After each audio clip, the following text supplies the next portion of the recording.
Oh yeah, Piindi Fouta innovation and sac flow. No mariage for ya. Ika mala.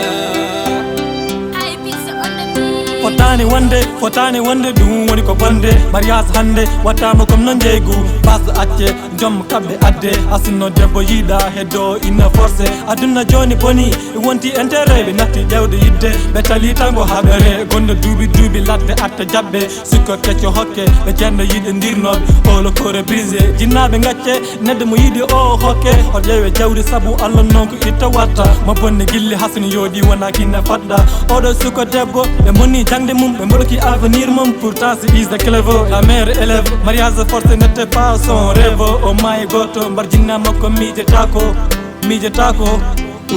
Nene mwana suka komi major vacciné Koshwa mijeti mami wada assumé Nene tino wato nana mi mariage forcé Mija bahande jango mwada divorcé Baba mwana suka komi major vacciné Koshwa mijeti mami wada assumé Baba tino wato nana mi mariage forcé Mija bahande jango mwada divorcé Binini hamni tene yurmini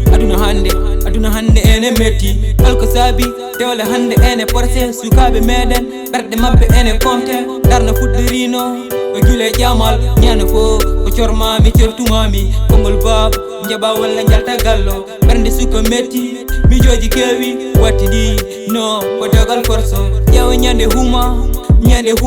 jamma fo o hoddi be ngara cerne to gilli ngala batana mabbe fo ko serde bodo namdi odo bone holmo sabi aduna hande ene metti sari yejita ko jawdi ardina saala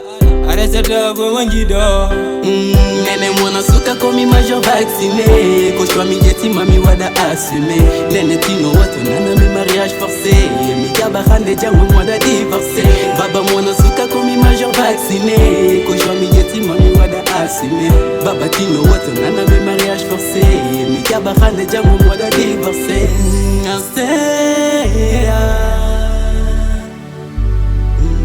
Stop,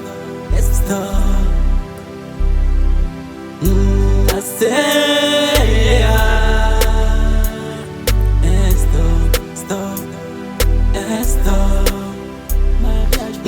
Nene mwana suka komi major vacciné Koshwa mijeti mami wada assumé Nene tino wato nana mi mariage forcé Mija bahande jango mwada divorcé Baba mwana suka komi major vacciné